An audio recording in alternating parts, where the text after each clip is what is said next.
Halo teman-teman, hari ini kita akan ngejawab pertanyaan-pertanyaan yang udah masuk sebelumnya. Kemarin saya share di Instastory, siapapun boleh nanya tentang lari, terutama pelari-pelari pemula ya, kegalauan-kegalauan untuk memulai lari lah gitu. Nah, kita sesinya hari ini adalah Q&A, langsung aja kita mulai.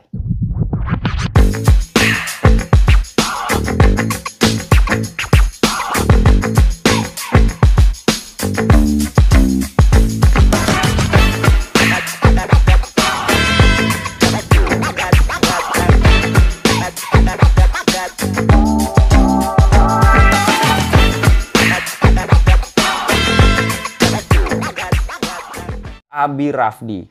Kalau lagi long run dan mau jalan atau break dulu, stop gitu ya. Di sports watch kita itu di pause dulu atau enggak sih harusnya? Ya itu terserah. Tergantung teman-teman aja. Tergantung kebutuhan dan pola latihannya. Kalau cuman gaya-gayaan doang, ya ngapain di stop gitu ya. Jadi ya tidak seharusnya di stop. Kemudian kalau misalnya teman-teman ini eh sedang race atau race online, ya tidak boleh harusnya di stop. Itu waktu berjalan karena pada saat kondisi race yang sebenarnya pun tidak akan ada waktu yang di stop atau di pause gitu ya, harus berlanjut. Ya tergantung kondisi dan keadaannya teman-teman, sesuai kebutuhan aja. Tapi jangan untuk gaya-gayaan. Kemudian pertanyaan selanjutnya dari Ran Habib. Galau nolak ajakan lari bareng, kadang yang ngajak pace-nya beda dan nggak sabaran. Nah ini sering terjadi. Kalau saya pribadi ada dua, namanya lari dan latihan.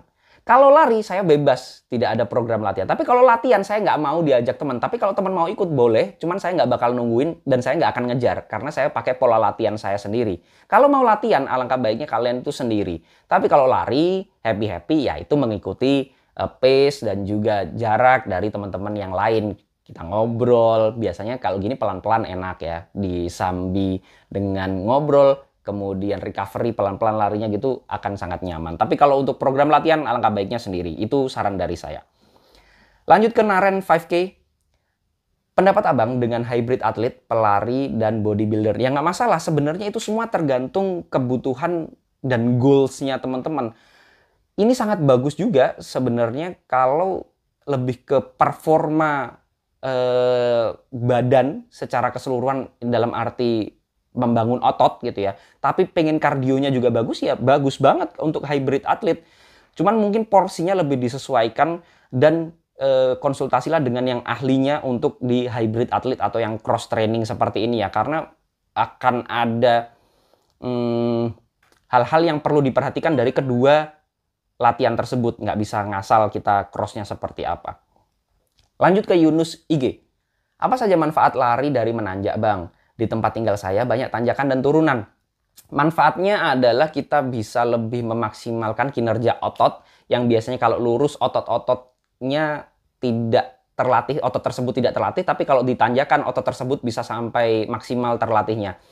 Jadi bisa dibilang variasi turun dan naiknya jalan itu akan memaksimalkan otot yang diajak latihan begitu ya. Dan itu juga bisa memompa kemampuan kardio kita kalau kita bisa memvariasi juga dengan speed atau pace kita gitu ya. Jadi kalau kita kenceng misal pas tanjakan latihan menanjak gitu, itu juga bagus untuk menambah VO2 max kita dengan pola latihan yang tepat. Lanjut Naja _Din. Tips naik podium. Sepuh, saya nggak pernah naik podium. Saya ini cuma pelari jelata, jadi jangan disamakan dengan atlet-atlet ya. Jangan sampai salah sangka kalau saya ini jago lari. Saya ini juga pelari happy aja, pelari jelata. Jadi belum pernah podium, jadi nggak bisa ngasih tips gitu. Lanjut ke Bas Basit Ardi. Emang boleh ikut event 5K tapi belum pernah lari sebelumnya. Kalau bilang boleh, ya boleh-boleh aja. Cuman kalau saya pribadi tidak menyarankan, tidak rekomendasi. Karena semuanya itu harus ada pentahapan yang baik. Kalau kalian tidak siap, kalian bisa fatal akibatnya. Jangan sampai beranggapan bahwa cuman 5 kilo yang lain bisa, saya pasti bisa. Jangan pernah meremehkan karena bisa berakibat fatal dan sudah banyak kejadian yang bisa berakibat sampai hilangnya nyawa karena mungkin kondisi badan kita itu tidak siap. Alangkah baiknya menyiapkan dengan maksimal baru kita ke event yang sebenarnya. Lanjut ke Fadilmu 99. Apa saja yang perlu diperhatikan dalam memulai berlari? Memulai berlari itu nggak banyak. Kalau orang bilang olahraga paling murah ya saya setuju itu olahraga paling murah, asal di-compare dengan hal yang sama ya. Kalau mulai badminton dengan mulai lari, saya rasa akan lebih mahal badminton karena harus beli raketnya gitu. Sepatunya juga harus beli kan ya, sama sepatu lari karena kita sebenarnya tidak perlu alat. Tapi kalau sudah naik kelas ya sama, badminton harus segmennya harus sama, harus naik kelas. Nah, itu apakah modalnya lebih murah lari? Jawabannya jelas lebih murah lari gitu ya. Jadi barefoot pun bisa. Jadi lari itu olahraga yang paling simple dan murah. Barefoot atau tanpa alas kaki pun sebenarnya bisa. Cuman mungkin tempatnya atau lokasinya harus bener ya. Jangan sampai di tempat yang bisa mencederai kaki kita. Jadi kalau yang perlu diperhatikan sebenarnya hampir nggak ada. Yang penting mulai lari aja dulu. Lama-kelamaan akan mendapatkan feel-nya. Kemudian mulai konsisten, mulai memperbaiki formnya. Mulai memperbaiki apa yang kita diperlukan untuk meningkatkan performa seperti itu. Yang jelas formnya kalau udah bagus, saya rasa yang penting konsisten dulu deh. Kalau udah konsisten, lama-lama akan ngikutin kok menurut saya. Lanjut ke Rama Doni Sensei. Apakah lari bisa bikin kurus, Bang? Jelas, karena dia membantu mengeluarkan kalori. Tapi balik lagi, fokus utamanya adalah defisit kalori. Kalori yang masuk atau kita makan itu harus lebih sedikit daripada kalori yang keluar. Nah, lari itu bisa membantu mengurangi atau mengeluarkan kalori. Tapi kalau makan kita atau kalori yang kita masukin itu lebih banyak ya nggak akan lebih kurus gitu ya. Jadi tergantung teman-teman aja fokusnya di lari ini untuk apa dulu gitu. Kemudian lanjut Bo.Yo Cili. Rekomendasi jersey yang murah tapi bagus. Banyak sih, jersey lokal tuh banyak yang bagus-bagus, murah.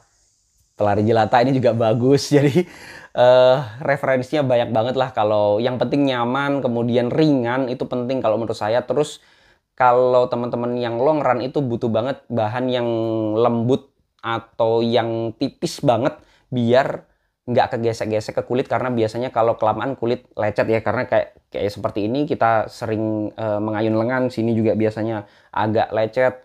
Itu jadi lebih baik menggunakan bahan yang setipis dan selembut mungkin kalau teman-teman yang long run. Itu tadi jawaban-jawaban dari pertanyaan yang udah dikirim sebelumnya, tapi balik lagi itu semua pendapat pribadi saya. Jadi teman-teman boleh banget nggak setuju. Kalau ada koreksi, masukan, pertanyaan, dan juga pembahasan bisa langsung share di kolom komentar.